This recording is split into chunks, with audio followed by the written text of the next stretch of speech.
Buenos días, niñas del grado sexto 2 que están conectadas. Son las 10:31 de la mañana de hoy, 30 de septiembre. ¿Cómo están, niñas? Bien, profe, ¿y usted? Yo muy bien, gracias. ¿Sí se escucha Bien, bien? profe. Bien, profe, ¿y usted? Muy bien, gracias. Bueno, hoy solamente hay dos conectados. Son ustedes. Tengo aquí a Brady y a Diana. ¿Listo? Por Somos favor. tres, profe. Bueno, ¿quién está con usted?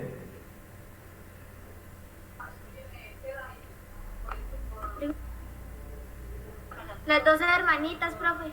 Bueno, entonces hágame un Diana favor. y Diana. Me escribe. Profe, soy yo, Diana, y mi hermana Adriana. Bueno, entonces por favor me escriben los nombres ahí en el chat, ¿listo? Para yo saber que hay cuatro Listo, niñas listo, profe. y así yo tomo la asistencia y entonces sé que hay cuatro y no solamente dos, ¿vale, niñas? Entonces por favor lo escriben ahí en el chat. Bien, niñas, hoy terminamos el tema de los incas, ¿listo? Y ahorita una vez terminada la clase, voy a enviar por el grupo de sociales de WhatsApp la nueva guía, ¿listo? Quien necesite esa guía, pues también la puede encontrar aquí, ya la subí hoy al drive del colegio, quien la necesite en físico puede acercarse al colegio que aquí ya la tienen, ¿listo? Entonces, hoy terminamos tema. Ya el tema que viene a continuación pues tiene que ver con esto, ¿sí? Porque hemos visto, digamos, en este tercer periodo y estas dos clases del cuarto, hemos visto lo que es la América precolombina, ¿sí? Todo lo que tiene que ver con las civilizaciones indígenas, las culturas azteca, perdón, maya, azteca e inca. Y vamos a entrar a ver, digamos, ya con la nueva guía vamos a entrar a ver lo que es Colombia, ¿listo? La parte de la Colombia indígena, ¿listo? Entonces vamos a ver ahí algunas culturas que habitaron aquí en Colombia y pues que de una u otra manera tienen mucha importancia porque pues forman parte de nuestra cultura, ¿sí? Entonces vamos a terminar de ver eso y con eso pues terminamos el periodo, ¿listo?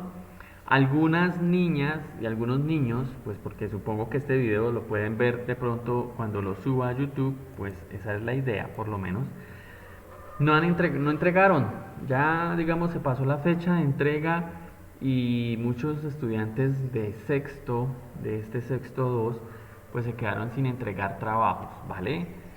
Recuerden, muchachos, que yo siempre les doy tiempo suficiente para poderlo hacer. Yo les doy generalmente tienen incluso un fin de semana ahí atravesado para que lo hagan. Yo sé que no todos se conectan, fíjense, aquí hay dos conectados, aunque estoy totalmente seguro que, bueno, hay cuatro conectados en clase, pero yo sé que hay estudiantes que tienen la posibilidad de conectarse y no lo hacen, ¿sí? Y algo que está ocurriendo en el curso, y lo digo a manera general, ¿listo? No sé si sea aquí alguna de las cuatro niñas que está conectadas o alguien que lo vaya a ver en el video, pero se está presentando el caso de que hay papás que les están haciendo los trabajos a algunos de ustedes, ¿listo? Yo no necesito, chicos, chicas, que sus papás les hagan las tareas. Porque es que yo a quien estoy calificando y a quien estoy evaluando es al estudiante, ¿cierto? Al que se conecta o al que está matriculado aquí en la clase como tal. Pero no estoy pendiente de calificarle al papá. No tengo cómo hacerlo. ¿Sí? El papá ya no está en las planillas. Por tanto, para mí es pues si me llega el trabajo yo lo califico y lo reviso y todo el cuento, pero es evidente que hay trabajos que están siendo hechos por papás, ¿sí? ¿Cómo se da uno cuenta, muchachos? Se da uno cuenta por el tipo de letra. Yo ya llevo dictándole a niños de sexto mucho tiempo y sé cómo es la letra de un niño de sexto. Hay algunos que escriben, mejor dicho, una caligrafía perfecta, ningún error, ningún falta ortográfica. Algunos papás tienen buena ortografía. Entonces, chicos, sí, yo prefiero que un estudiante me haga un trabajo que de pronto no es que esté perfecto ni que esté bien del todo, porque pues son estudiantes y están aprendiendo, ¿cierto? Por eso cada vez se les va a exigir más. Lo que yo le exijo a un niño en sexto no es lo mismo que le exijo a un niño en 11. Ya en 11, pues la cuestión ya cambia, la exigencia será superior, ¿sí? Pero si hay papás que les hacen los trabajos a ustedes, muchachos, pues para mí es como complicado, ¿sí? Porque yo, primero el papá no tendría por qué hacerlo, ¿sí? Y segundo, pues el papá ya estudió y ya no tiene que hacer más aquí en el colegio trabajos ni nada de eso. Entonces, niños, niñas, es importante que sean ustedes quienes hagan los trabajos, ¿sí? Así no sean perfectos. Yo qué días les pedía por ahí unas esculturas. ¿Se acuerda que tenían que hacer un collar con plumas? Que tenían que hacer con barro o greda o plastilina una escultura relacionada con los aztecas. Pues bueno, hubo unos trabajos muy buenos, trabajos muy bonitos, que se notó que algunos mostraron todo el proceso, como lo habían hecho. Eso está bien. Pero también recibí trabajos que se nota que fueron mandados a hacer o por lo menos los hizo el papá o la mamá. Sí. Entonces eso pues no contribuye. Es bueno que el papá lo asesore, que el papá le ayude. ¿Sí? Genial que usted tenga un papá o una mamá que esté ahí al lado suyo diciéndole, venga, estudiemos, hagamos esto, corrijamos esto. Eso está muy bien. ¿Sí? Y ojalá sea cada vez mayor el compromiso del papá en su desarrollo Profe, académico. Sí,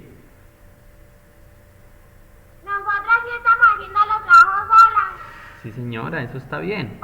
Puede preguntarle a sus papás, eso no hay problema. El problema es cuando es el papá quien le hace el trabajo. Ese es el problema. El problema no está en que el papá le ayude. El problema es cuando el papá coge el cuaderno y ¡prum! Desarrolla toda la actividad y pues así no aprende. ¿Listo? Solamente tengo aquí escrito en el chat, bueno, aquí me escriben el nombre Breidis, tengo a Adriana y a Diana Carolina. ¿Listo? Creo que me falta aquí alguien que está conectado con la cuenta de José Ramón y creo que en la cuenta de Breidis me dijo que había otra persona ahí, otra niña conectada. ¿Listo? Entonces, por favor, chicos, ustedes me escriben. Bueno, aquí aparece alguien como Mariu. Por favor, me escriben el nombre. ¿Listo? El nombre de los que están conectados para yo después tomar la asistencia, niños. ¿Vale? Entonces, por favor que quede ahí pendiente porque si no me escriben el nombre, yo después no sé quién estuvo y sencillamente no lo registro en mi planilla de asistencia. ¿Vale? Bien, muchachos, entonces vamos a entrar ya en el tema. Como les dije, vamos a culminar hoy lo que son los incas y vamos a ver dos cosas. Lo primero, vamos a ver un pequeño corto video donde vamos a hablar de lo que es la ciudad de Machu Picchu. ¿Listo? De pronto ustedes habrán escuchado que hay una ciudad que se llama la ciudad perdida, ¿sí? Porque durante mucho tiempo precisamente no fue conocido que existiera, ¿sí? Pero resulta que un día alguien la descubre, eso entre comillas, en el video nos va a quedar un poco claro qué fue lo que pasó con esa ciudad y de repente pues se vuelve un atractivo turístico que tiene el Perú, tanto así que es considerada una de las 7 maravillas modernas. ¿Listo? ¿Qué quiero yo que veamos ahí, chicos? Que veamos muy bien lo que es la arquitectura, ¿vale?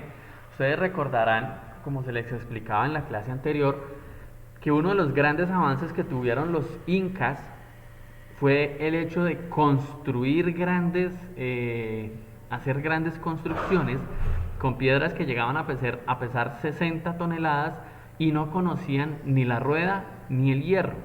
¿Sí? Es decir, ellos no tenían, por ejemplo, una carreta, una forma de transportar a través de ese invento que es la rueda. Para nosotros es fundamental la rueda hoy en día, ¿cierto? Usted puede ver que cómo se transportan los alimentos de una ciudad a otra. Pues se transportan a través de un camión, ¿cierto? Y si el camión no tuviera ruedas, pues sencillamente no podría hacerse. Tendría que hacerse con mulas o a hombro como se hacía hace 100 años. ¿Listo? Entonces el invento de la rueda, pues en nuestra vida diaria es fundamental.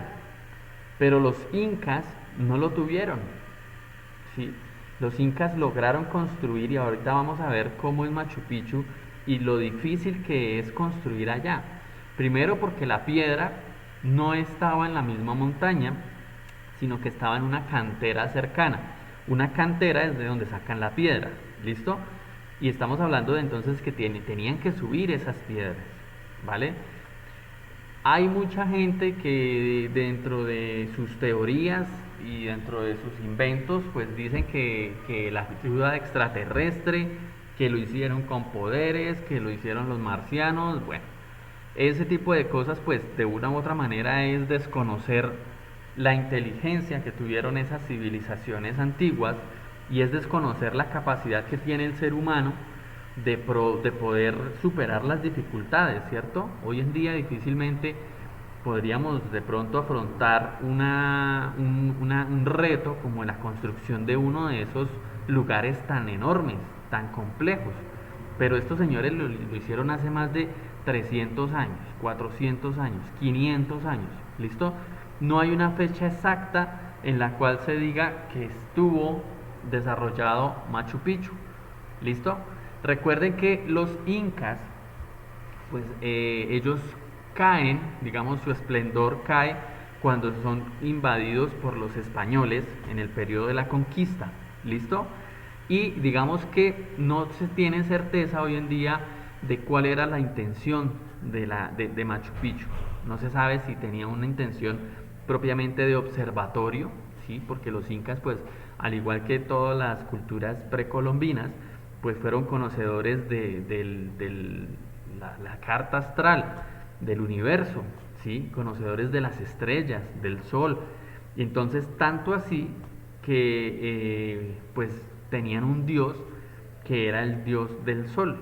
¿Listo? Ya lo vamos a entrar a ver aquí en nuestra guía. Entonces, preguntas hasta acá, niños, niñas.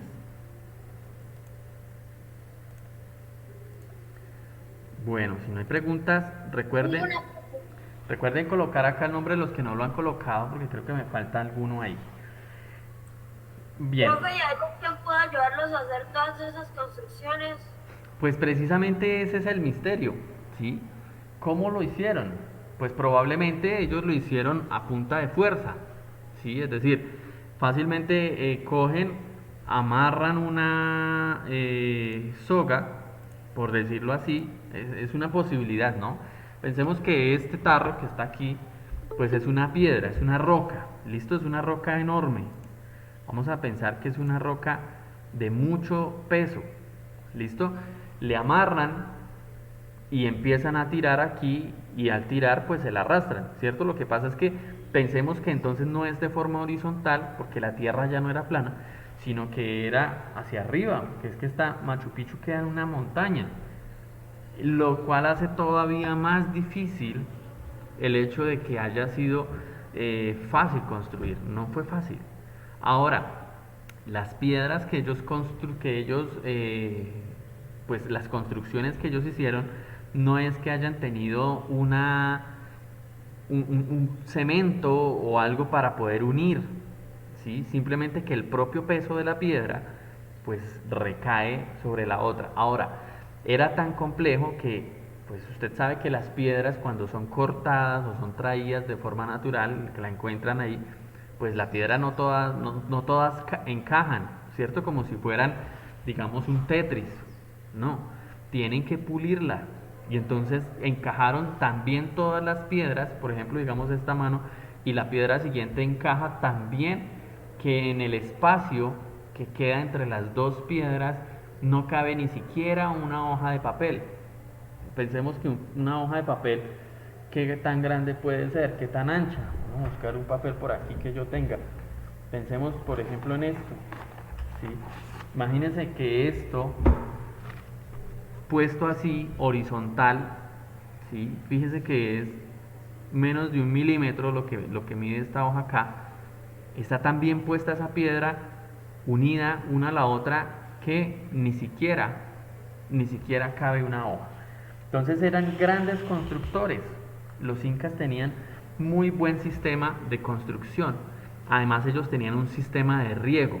¿Listo? Cuando veamos el video de Machu Picchu, vamos a ver que ellos tenían unas terrazas que eran como unas planicies ahí mismo construidas donde ellos sembraban un maíz, sembraban el alimento pero eso pues hasta allá lograban llegar el agua, ¿sí? Y estamos hablando de que estaban en una montaña. Entonces es un conocimiento muy avanzado que ellos tuvieron, ¿vale? Ahora, también debemos tener en cuenta y buenos días a quien me saluda ahí por el chat, por favor me escribe el nombre, creo que es Ginelli, pero por favor escríbelo ahí porque a veces no se conectan con la cuenta que corresponde. ¿Listo? Volviendo aquí a nuestra guía, vamos a mirar algunos aspectos. ¿Listo?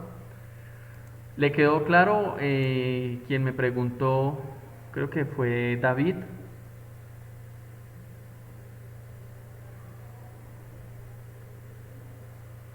Sí, profe, porque eso eran cosas muy pesadas. Por ejemplo, Machu Picchu, esas piedras eran muy pesadas.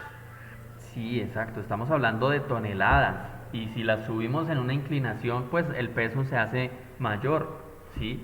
Entonces ahí encontramos dificultades. Pero pues bueno, digamos que eso es lo bonito de la historia, ¿no? Que nos permite asombrarnos. La historia también es para eso. Y cuando nosotros vemos nuestras culturas, nuestras civilizaciones, debemos entender eso, chicos, que fíjense, ¿cómo lograron construir algo tan complejo como Machu Picchu? Quiere decir que el ser humano, cuando se lo propone, puede hacer cosas muy, muy importantes, ¿sí? No todo en la vida es reggaetón, no todo en la vida son drogas, no todo en la vida es plata. También hay que hacer superar las dificultades, ¿sí? Nosotros a veces nos asombramos y decimos, ay no, yo no puedo con una tarea. Y estos señores hicieron tremendo trabajo, ¿cierto? Quiere decir que el ser humano sí puede superar todas las dificultades que tenga, pero pues bueno, es algo que uno puede empezar a analizar ahí de todos esos retos que tuvieron estas personas. Ya entrando aquí a mirar lo que es la religión que tuvieron los incas, pues como todas las culturas precolombinas, los incas tuvieron una religión basada en la propia naturaleza. Es decir, veían en cada uno de los elementos de la naturaleza la representación de un dios. ¿Listo? Además de eso, pues entonces tenemos aquí que, por ejemplo, los indígenas incas tenían un dios supremo que se llamaba Viracocha. ¿Listo? Viracocha pues tenía una particularidad y es que era el dios todopoderoso para ellos. Además de que era inmortal y pues era el creador de todo lo existente. ¿Listo? Pero pues ellos eran politeístas. Entonces cuando hablamos de una persona o de una cultura que es politeísta, quiere decir poli, viene de varios, ¿sí? Y teísta de teos, que quiere decir Dios. Es decir, tenían varios dioses, ¿sí? No son como nosotros los cristianos que tenemos solamente un Dios y creemos que Dios es único y ya, ¿sí? Existen religiones donde tienen miles de dioses, por ejemplo en el hinduismo, que es la religión predominante en la India, pues allá tienen un dios para cada cosa, para el amor, para la fertilidad, para la tristeza, para la lluvia, para la fertilidad de la tierra, para los hijos, para las hijas, para el sol, bueno, Sí, infinidad de dioses. profe, pero para ellos el dios más fuerte era el sol y el Inca, al que lo llamaban el hijo del sol. Exacto, muy bien. ¿Por qué? Porque es que el jefe, se me escapa en este momento, el cacique de los indígenas incas, como también ocurre, como lo vamos a ver en la siguiente guía, con los indígenas aquí muiscas en Colombia, ¿sí? Ya entrando aquí en Colombia, pues ellos veían que el cacique tenía un gran poder. Además, los incas veían que el cacique era la representación de Dios, era concebido como un dios en la tierra, ¿sí? Entonces el cacique tenía muchísimo poder, porque era la representación de eso. Pensemos en un dios, pensemos que ellos creían en un dios que era Viracocha, ¿sí? El dios todopoderoso de ellos, y el cacique, pues ellos creían que era hijo directo de Dios, es decir, una representación de Dios en la tierra. Por tanto, entonces el cacique tenía un poder tremendo sobre sus súbditos, ¿sí? Y eso es bueno, pero eso es malo también. Y por eso yo les preguntaba por ahí en una de las actividades anteriores, ¿sí? Creo que si es bueno que un cacique o una persona tenga tanto poder, ¿sí?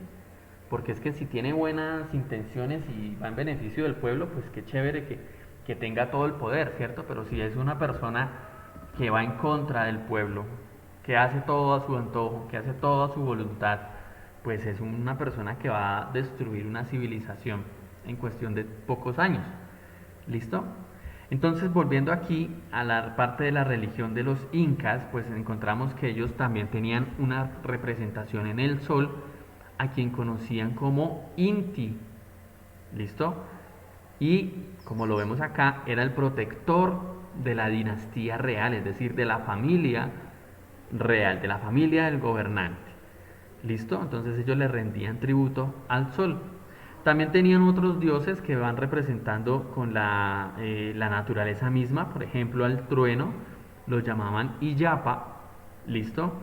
Y a la luna la llamaban Manaquilla. Ellos consideraban que la luna era la esposa de Inti, es decir, Inti y Manaquilla, es decir, el sol y la luna, pues eran una pareja, ¿listo? Y eso es una representación que muchas civilizaciones han hecho.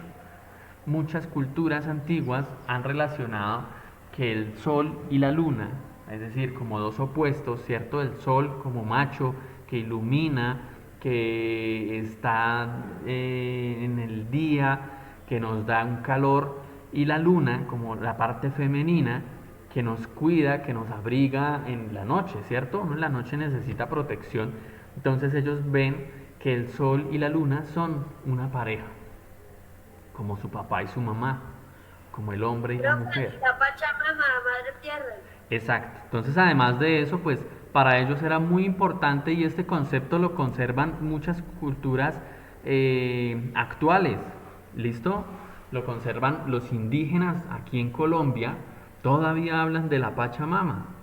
Los indígenas chilenos, que se me escapa ahorita el nombre de ellos, tienen una comunidad muy grande que también sufre muchos problemas actuales, pues también hablan de la Pachamama como la mamá tierra, ¿no? Como la tierra como una diosa, es decir, como aquella que nos permite todo lo que existe. Cuando usted siembra una semilla de maíz y al poco tiempo ya brota la planta y brota el fruto, ¿cierto? Cuando usted ve que el agua corre en los ríos, para ellos los ríos son muy importantes, ¿listo? Igual que el petróleo, los indígenas, digamos en la actualidad, por eso es que los indígenas no están de acuerdo con las petroleras, porque es sacarle la sangre a la tierra, a la Pachamama, ¿sí? Ellos ven que el petróleo, ellos entienden no que el petróleo es una fuente de riqueza, una fuente donde sacamos muchos productos que son necesarios para nuestra vida diaria. Del petróleo sacamos, por ejemplo, el betún, la vaselina, las pinturas, el aceite de carros, por ejemplo, la gasolina, el gas, ¿cierto? Todo eso sale del petróleo. El plástico, usted ve una bolsa plástica y eso es derivado del petróleo. La suela de sus zapatos probablemente sea derivada del petróleo. La tinta de su ropa, si usted tiene una camiseta ahí con un estampado, probablemente eso, es decir, hoy en día el petróleo para nosotros es fundamental. ¿Sí? Si se acaba el petróleo, lo cual se va a acabar porque el petróleo ustedes saben que es uno de los recursos no renovables, ¿cierto? Es decir, el petróleo usted se acaba, lo gasta y ya. Coja usted la gasolina, échesela al carro o a la moto y se quema y se le acabó y ya. Y lo mismo, al extraerlo, pues cada vez están buscando nuevas técnicas para extraer más petróleo, ¿no? Ustedes de pronto habrán escuchado lo del fracking, que es coger y hacer unos tubos largos, como por ejemplo aquí va a coger la pila y perforan la tierra y por eso le filtran, le echan agua a presión, entonces por otro lado sale el petróleo, ¿sí? Y lo van extrayendo. Eso es dañoso, va dañando la Pachamama, va dañando la naturaleza, va descomponiendo, va acabando el agua, va dañando por debajo de la tierra, hay ríos subterráneos ríos tan grandes como el que vemos aquí que está cerca a nosotros. Imagínense, que están por debajo de la tierra. Y si les echamos petróleo y todo eso, pues ese río va a contaminarse y por donde pase quedará contaminado. ¿Sí? Y todo eso es lo que los indígenas pues hoy en día buscan evitar, buscan que nosotros como personas no indígenas que no tenemos esa cultura y ese aprecio por la naturaleza pues seamos conscientes. ¿Listo? Entonces ahí les dejo como la reflexión. Volviendo aquí, entonces encontramos que los incas tenían un gran respeto por lo que era la muerte y en este sentido se parecen mucho a los egipcios. ¿Sí? Ellos nunca tuvieron contacto con los egipcios vivieron miles de años antes, digo los egipcios como la civilización antigua, ¿no? Hoy en día hay egipcios en Egipto. Entonces, ellos nunca tuvieron contacto con esa civilización, pero así encontramos que aquí también habían momias. ¿Listo? En el Perú han encontrado momias. En lo que es Chile y Bolivia, por lo que son regiones muy frías, ¿sí? Digamos, en Bolivia hay temperaturas muy frías que no alcanzan a ser nieves perpetuas, pero sí estamos hablando de unas civilizaciones, perdón, de unos lugares que tienen las condiciones propicias para poder hacer una momia. ¿Listo? Entonces, además de eso, ellos también creían que después de la muerte había otro lugar donde se iban a reencontrar. Entonces, morirse y que lo momificaran, pues era una forma de preservarlo para la vida siguiente. ¿Listo? ¿Preguntas hasta acá? Niños, niñas. No, profe. Listo. Ginelli, por favor, me escribe su nombre en el chat y... ¿Vale? Porque es que si no se me olvida que estuvo aquí en la clase, entonces por favor escríbelo ahí. Yo sé que usted ya me saludó, pero para que después no se me vaya a olvidar. ¿Listo, niñas? Por favor, gracias. Bien, entonces vamos aquí. Bueno, esta parte ya yo supongo y siempre supondré, y por ahí veo que hubo un amigo que sí lo hizo, que es llegar con la lectura hecha, ¿cierto? Yo supongo que ustedes cada vez que ingresan a una clase mía traen leído lo que vamos a ver, ¿listo? Entonces, por ejemplo, aquí toda esta parte yo supongo que está leído y si no hay preguntas, pues yo supongo que eso está claro. Entonces les voy a explicar otra cosa aquí. Vamos a mirar que nosotros cuando vemos que hay una relación con Perú, que es donde se desarrolló como tal el centro de la cultura inca, ¿cierto? De hecho su capital quedaba en Cusco. ¿Recuerdan que eso tenían por ahí que escribirlo en una rayita en un trabajo anterior? Pues entonces Sí, nosotros profe.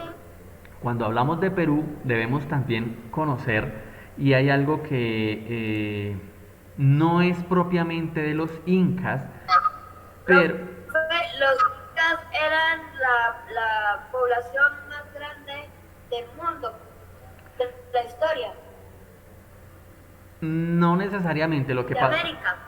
Ah, bueno, de América sí, del mundo no. ¿Listo? Porque hubo ciudades mucho más grandes, por ejemplo Roma.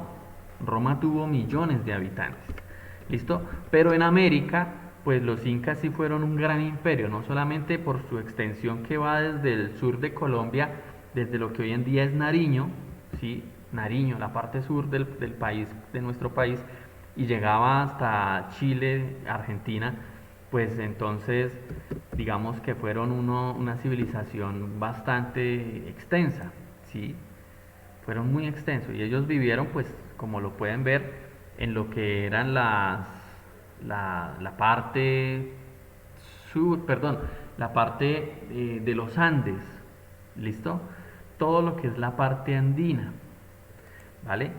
Entonces, hay una cosa que tiene que ver no directamente con los incas, pero sí con una civilización que fue anterior a ellos, ¿listo? Y se llama la civilización o el pueblo de Nazca. De pronto ustedes habrán Profe, escuchado. los incas se radicaron, se llamaba Cusco. Y a mí me causó curiosidad que Cusco significa el ombligo del mundo. Exacto, muy bien. Eso significa el ombligo del mundo. Ahí está. Y hoy en día Cusco existe. De hecho, así se llama una cerveza que venden allá en el Perú, cusqueña, porque así se le dice a la gente que es nacida en Cusco. Obviamente en el Cusco moderno, no en el Cusco de la cultura que estamos viendo acá. ¿Listo? Entonces yo les estaba diciendo, chicos, hubo Sí, profe, de ellos ahora lo único que quedó fue las ruinas de las construcciones de ellos. Sí, exacto, y lastimosamente como son tan valiosas, pues la gente encuentra una jarra o encuentra algo y va y la vende, ¿sí? Y va y la vende por cualquier cosa, usted, lastimosamente así funciona, pero pues es una pérdida porque o sea, son rastros arqueológicos, ¿no? Eso debería ser mucho más valioso. Y también hay otro problema y es que muchas veces que esas cosas las cogen y se las llevan para los museos de otros países y allá se quedan, entonces se las pierden, ¿sí?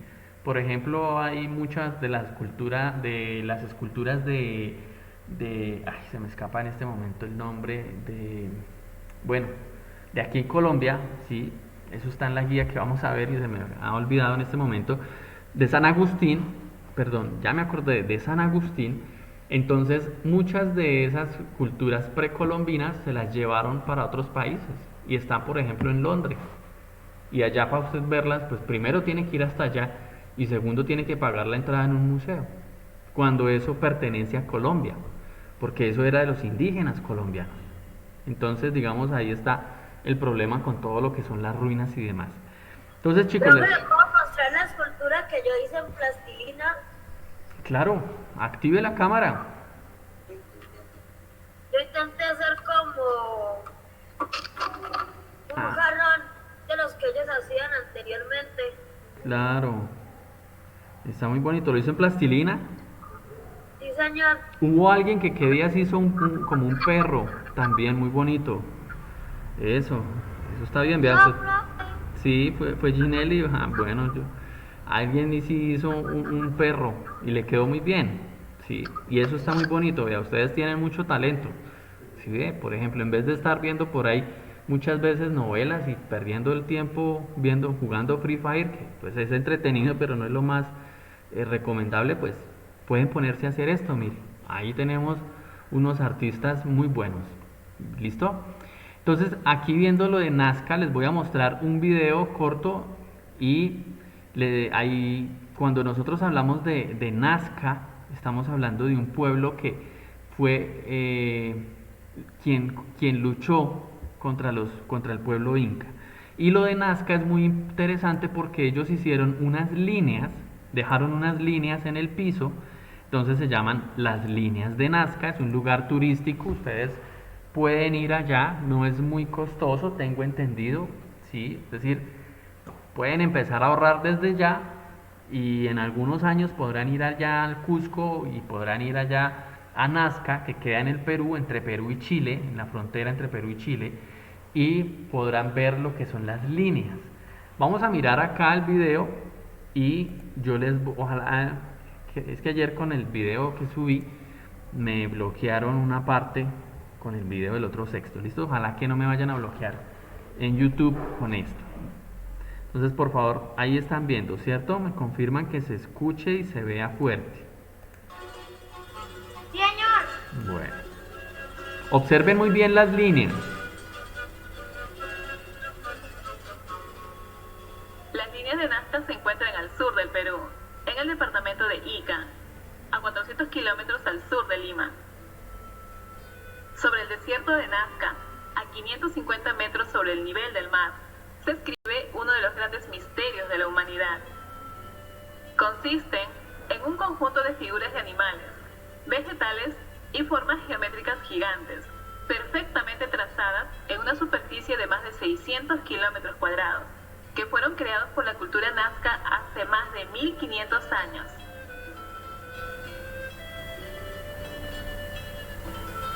Entre las principales figuras destacan el colibrí, que tiene una envergadura de aproximadamente 66 metros. El mono, con un tamaño aproximado de 135 metros. El perro, con cerca de 50 metros de longitud. cóndor, de aproximadamente 135 metros de largo. La araña, con 46 metros de longitud. Entonces, ¿cómo llevaron a cabo los Nazca estos gigantescos diseños en una línea continua, sin ayuda de la perspectiva? Para tallar los dibujos en el suelo, ellos empezaron haciendo un boceto, que luego amplificaban a escala usando una serie de estacas alineadas y sogas. Luego retiraban el material que se encontraba en la superficie.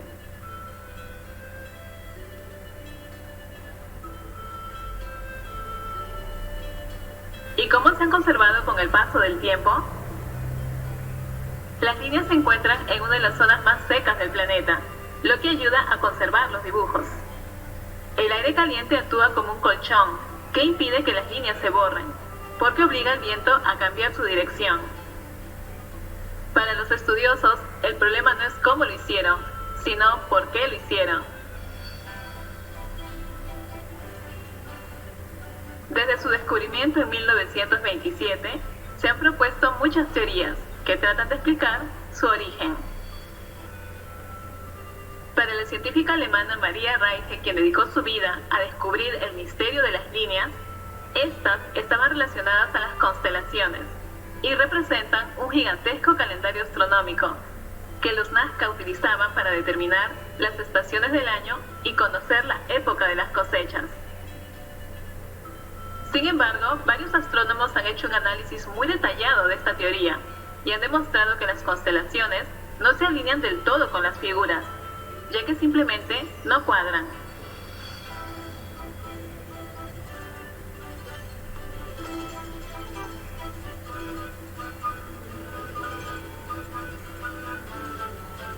Una de las teorías relaciona las líneas con irrigación. La civilización Nazca vivía en pleno desierto y disponer de agua era extremadamente importante. El agua representaba la vida. Por ello llegaron a construir un sistema de acueductos y de esta manera desarrollaron su agricultura. Al respecto, el científico estadounidense David Johnson sostiene que las líneas de Nazca fueron un mapa que indicaba la ubicación de las fuentes de agua subterránea, que servía para comunicar dónde están los pozos y los lugares por donde discurre el agua bajo tierra.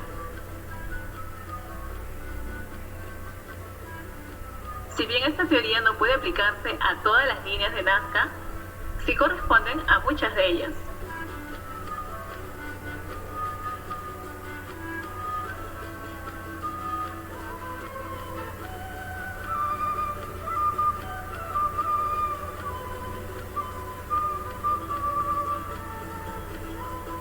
La mayoría de los arqueólogos piensan que las líneas eran los lugares donde los Nazca realizaban sus grandes ceremonias. Las figuras representaban a los espíritus creadores, los dioses que controlan la fuerza de la naturaleza. Por ello, los Nazca convirtieron el desierto en un gran altar para los dioses de la creación. En ella se realizaron rituales especiales, acompañados con bailes, cánticos y música, para agradar a sus dioses. Esa sería la razón por la que los geoglifos de Nazca son tan grandes, porque querían que los dioses pudieran verlos desde el cielo, y que al verlos se acordaran de ellos.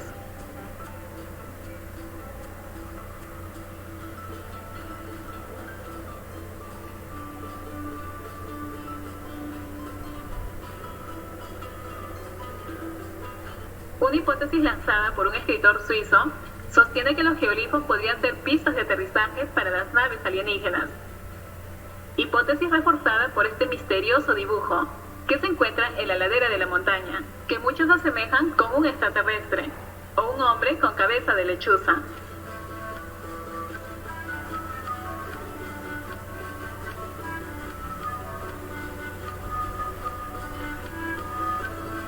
Es imposible saber con certeza qué fue lo que motivó a este pueblo a lanzarse a crear estas enormes figuras y a dejar en el suelo un mensaje que atravesaría los milenios.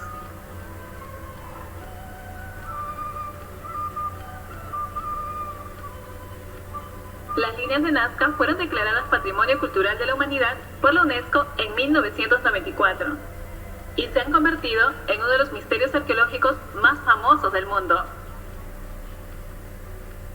Para muchos es un auténtico milagro que aún podamos admirarlos.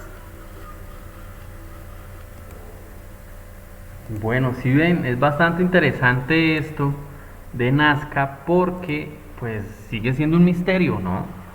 Sigue siendo un misterio del saber para qué lo hicieron. Y algo a tener en cuenta, chicos, y es que si usted se para en ese desierto, no las ve. La única manera de verlas es estando desde el aire, ¿sí? Por eso fue que las descubrieron ya después, porque pasó por ahí un señor en una avioneta, en un avión, ¿sí? Una avioneta, iba en una avioneta el tipo, y vio esas líneas y pues a partir de ese momento fue que las descubrieron. Antes la gente podía estar ahí parada incluso enfrente de las líneas y como están en el piso, pues no se ven, solamente desde el aire se pueden ver. Por eso todavía se vuelve más misterioso el asunto de Nazca. ¿Listo? Bien, chicos, vamos a ver ahora el video de lo que es Machu Picchu. ¿Listo? Vuelvo y les digo, observen muy bien cómo es todo lo que rodea y van a darse cuenta que Perú personalmente me parece que es un lugar apasionante, ¿sí? A los que nos gusta de pronto todo este cuento de la arqueología y nos gusta de estas civilizaciones, pues nos podemos dar cuenta que es un lugar que es muy atractivo. Igual aquí en Colombia también hay mucho, ¿no? Lo que pasa es que nosotros desconocemos y pues los gobiernos que hemos tenido no apoyan, digamos, la preservación ni nada de ese tipo de cosas, entonces, y estamos ahí como quedados. Machu Picchu es uno de los destinos turísticos más populares del mundo y una de las 7 maravillas del mundo moderno. Se cree que fue construido por orden del Inca Pachacútec a mediados del siglo XV y se encuentra dentro del departamento de Cusco en la cordillera central del sur del Perú.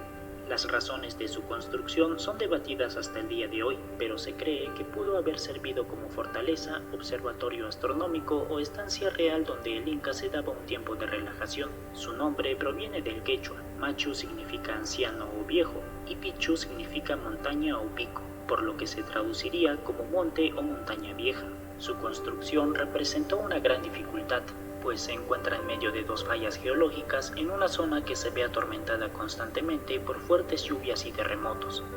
Está hecho con bloques de granito que fueron extraídos de una cantera cercana y que fueron tallados una vez que se colocaban en el lugar correspondiente, para así hacerlos encajar a la perfección y mantener esa simetría que caracteriza a la arquitectura incaica. Se calcula que pudo ser habitada entre 300 a 1000 personas, entre los cuales pudo estar incluida la panaca real, es decir, la familia del Inca, además de sirvientes y sacerdotes. Esta antigua ciudad se divide en 2 zonas, una agrícola y otra urbana.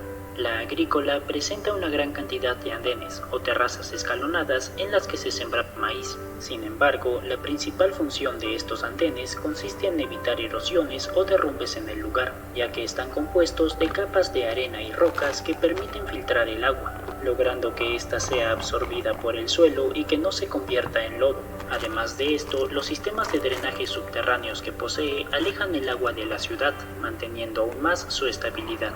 Para regar toda esta zona hacían uso de un manantial cercano, luego distribuían el agua a través de varios canales, llegando a un total de 16 fuentes que se encuentran repartidas por el lugar. La parte urbana se subdivide en 2, el sector Urin y el sector Hanan. En el primero podemos encontrar el templo del cóndor, que aprovecha las enormes rocas que tiene alrededor para dar forma de unas alas, y en el suelo una piedra tallada le da forma a la cabeza de este animal. El cóndor era una ave sagrada para los incas y forma parte de lo que se denomina como trilogía sagrada andina, en la que también estaban incluidos la serpiente y el puma. Según sus creencias, el mundo estaba dividido en 3 planos. El mundo de arriba, donde habitaban sus dioses, se denominaba como Hananpacha. El mundo terrenal donde nos encontramos nosotros era el Caipacha, y el mundo de abajo, que era habitado por los muertos, era el Ucupacha. El cóndor representaba al mundo de arriba, pues al estar en las alturas comunicaba a los dioses con nosotros. El puma, gracias a su inteligencia y fuerza, representaba el mundo de los vivos. Incluso la antigua capital del Cusco tenía la forma de un puma, y la serpiente representaba el mundo de los muertos, aunque también se cree que era un símbolo de lo infinito. El sector Hanan contiene otros lugares de gran importancia, como por ejemplo el Templo del Sol, la Intihuatana y el Templo de las Tres Ventanas. El primero era empleado para ceremonias en el solsticio de invierno en el mes de junio, cuando también se celebra el Inti Raymi, además de que la sombra del sol se ve reflejada perfectamente a través de sus ventanas en los solsticios. Abajo de este se encuentra una cueva que pudo haber servido como mausoleo. Incluso algunos piensan que esta parte fue empleada como tumba para el Inca Pachacútec. La Intihuatana es una escultura de piedra, cuyo nombre significa donde se amarra el sol. En la parte superior sobresale una forma rectangular, donde cada una de sus caras señala a los puntos cardinales, y pudo haber servido como un calendario astronómico. Esta escultura forma parte de lo que se denomina como pirámide Intihuatana, debido a los andenes superpuestos que le dan esa forma a la zona. El Templo de las Tres Ventanas, tal como su nombre lo indica, posee tres ventanas que simbolizan al Pacaritambo, el cerro del que salieron los hermanos Ayar, quienes forman parte de la leyenda que explica la fundación del Cusco y el origen del imperio incaico. Asimismo, el templo también representa la cosmovisión andina que expliqué hace un momento.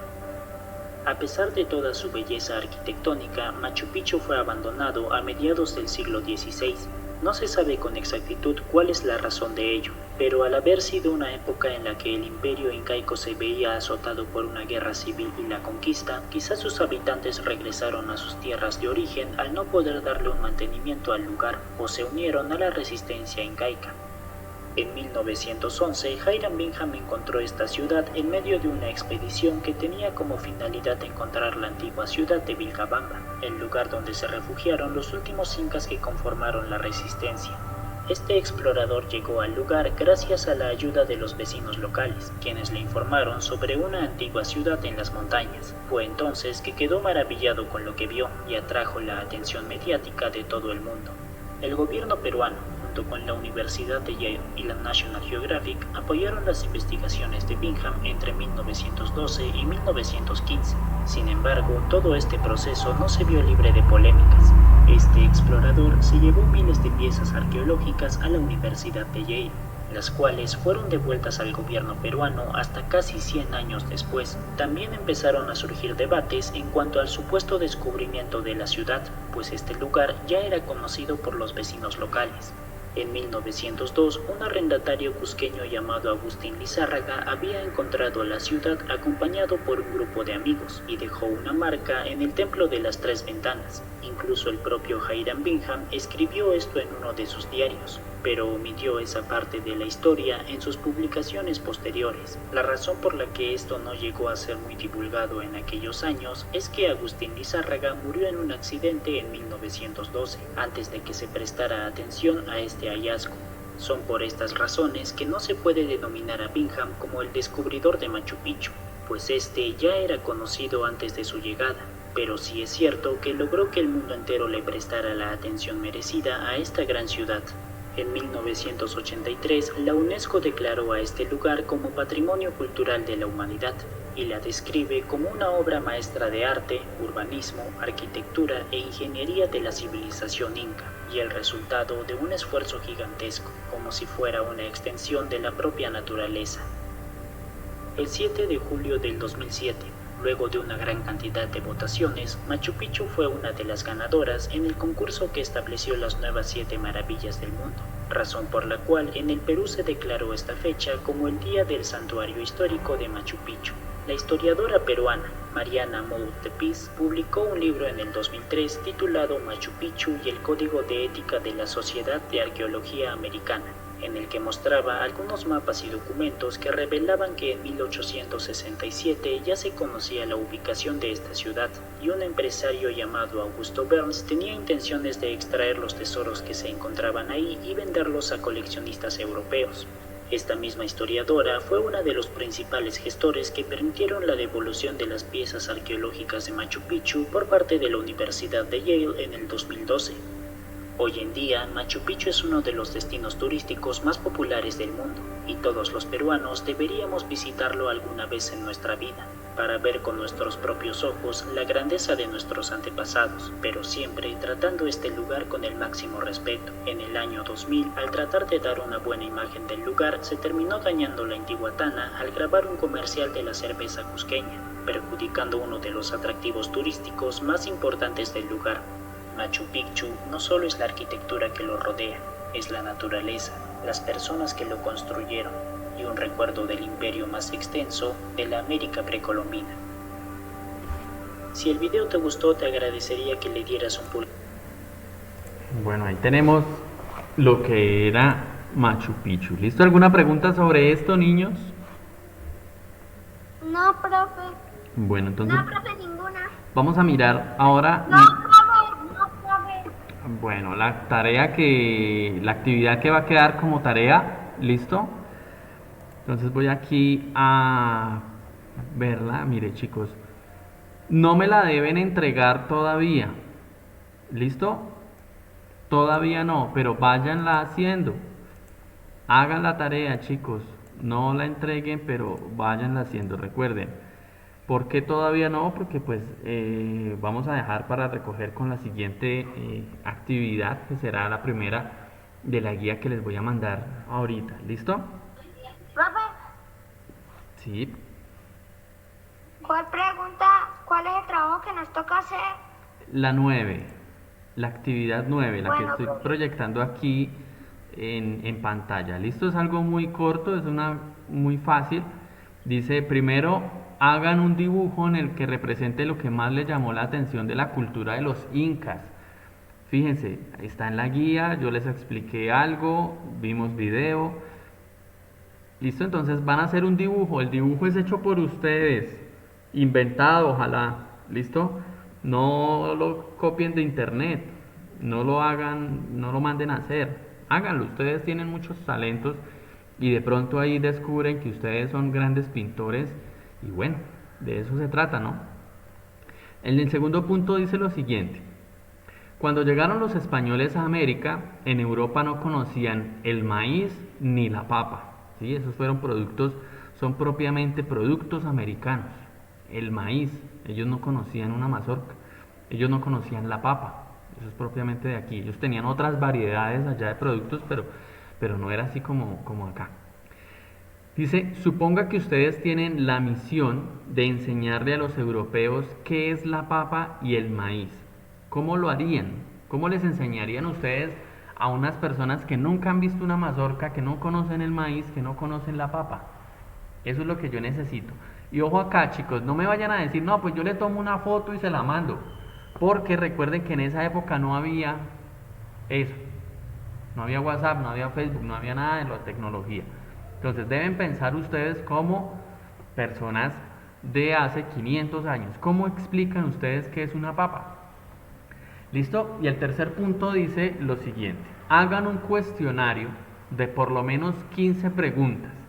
Entonces, ojalá la pregunta no sea ¿qué es? ¿Qué es? ¿Qué es? No, hay otro tipo de preguntas. ¿Qué era? ¿Para qué servía? ¿Cómo era? ¿Quién fue? ¿Listo? Me van a hacer 15 preguntas sobre lo visto en el periodo, es decir, sobre todo lo que pudieron ver en la guía. Escojan los temas que a ustedes más les llamaron la atención, ¿sí? Y ustedes mismos las van a responder. ¿Listo? Usted hace la pregunta. Por ejemplo, yo coloco ahí, ¿cuál era? Este ejemplo, si alguien lo coloca, no se lo valgo. ¿Cuál era el animal sagrado que tenían los aztecas? Ya coloqué la primera pregunta. La respondo ahí mismo. Respuesta. El animal sagrado del pueblo azteca era el puma. El jaguar, perdón, no el puma, el jaguar. ¿Listo? Ya. Sí. Profesor, ¿todas las preguntas son solo de los aztecas? No. Fíjense que aquí dice en el periodo. Sobre lo visto en el periodo, es decir, sobre lo visto en esta guía. ¿Sí? Puede usted escoger lo de América. Recuerden que al comienzo del Sí, periodo, profe. acuérdense que al principio del periodo pues vimos lo que era América, el continental, los países, la geografía. Después ya vimos Inca, ¿qué? Aztecas mayas, aztecas e incas. ¿Listo? Usted puede escoger cualquier tema. Son 15 preguntas. Es decir, pueden sacar incluso por ahí de a 3 preguntas por tema y les va a alcanzar. Creo que también se pueden revueltos. Sí, claro, por supuesto. Como a ustedes les parezca. Es decir, lo que sí necesito yo es que ojalá las respuestas sean respuestas ya de niños de sexto, ¿vale? Cuando me digo que sean de niños de sexto, es decir, no me vayan a colocar, ustedes deben aprender a responder las preguntas y es no solo colocar ahí, animal sagrado de los aztecas y abajo la respuesta, jaguar. No, las respuestas deben ser completas. El animal sagrado de los aztecas era el jaguar. Y si usted la quiere hacer mejor todavía, entonces coloca eso y además coloca al cual se le rendía culto por su fuerza y velocidad. ¿Sí ve? Es una mejor respuesta que solamente colocar ahí jaguar. ¿Listo? Entonces, bueno chicos, voy a cortar aquí el video de la grabación porque lo que les quiero mostrar es algo más para que ustedes escuchen. Vamos a escuchar una canción indígena, una canción andina. ¿Listo? Y pues vamos a saber cómo sonaba o cómo suena la música propiamente peruana. Cuando hablamos de andina, pues es música folclórica, es la música propiamente de nuestros ancestros indígenas, con instrumentos indígenas. Algunos de ellos, pues hoy en día la tecnología ya le mete más cosas, pero entonces observen el video es muy bonito porque es la representación del pueblo indígena, del pueblo inca. ¿Listo? Esto es hecho por unos peruanos, entonces es muy bonito, ¿vale? Pero voy a cortar el video porque creo que por proyectar ese video fue que ayer me llamaron la atención en YouTube, ahí le salía un letrerito y si uno sigue subiendo videos donde incumple los derechos de autor, pues le cierran a uno el canal, ¿listo? Entonces, pues ya llevo varios porque cuando les mostré lo de la película de Apocalipto, cuando estábamos viendo lo de los mayas, pues también ahí me sancionaron. Entonces me cierran el canal y después no puedo compartirles las clases. Entonces voy a cortar aquí el video